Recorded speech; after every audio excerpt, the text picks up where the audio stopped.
So ayun na nga, kakadating lang namin sa Taiwan. Wala pang 10 minutes, may pa-surprise agad, nanalo kami sa Lucky Land. Literal na swerte paglapag, mga bi.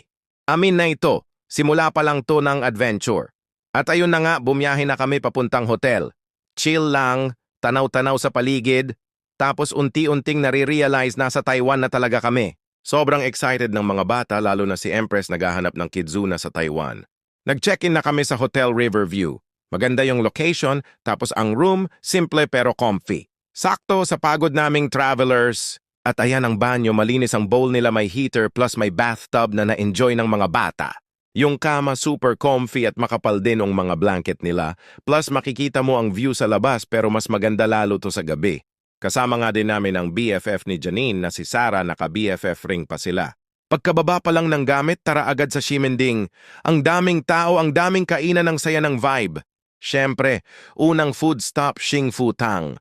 Grabe, ayan na, sinusunog yung muscovado sa ibabaw, grabe ang sarap ng milk tea nila. Parang may kasamang yakap sa bawat higop. Worth it ang pila. Tingnan nyo at napakahaba talaga ng pila. Talagang hindi ka magsasawa sa milk tea nila kahit sumakit yan mo kakainom. Nag-ikot-ikot kami sa market at ito. At may nakita kaming, di ko sure kung hayop ba to o alien. Haha, kakaiba talaga. Parang raccoon na alien.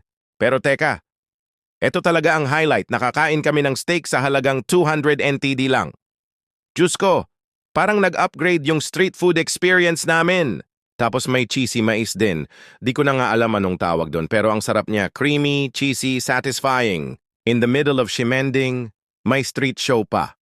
Ang galing nung performance, tumambay kami saglit. Chill lang, enjoying the moment. Si Janine, nag-try ng Kambay tea. Sabi niya, pang true tea lover lang talaga. Kung hindi ka fan ng legit na tea, medyo mapapaisip ka. Pero para sa kanya, pasok sa panlasa. Random pick.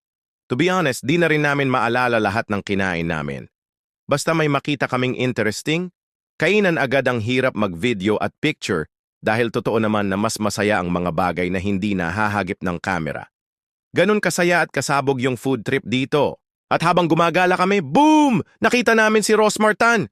Picture agad syempre. Ang ganda niya in person at ang bait pa. So ayun na nga ang unang araw namin sa Taiwan.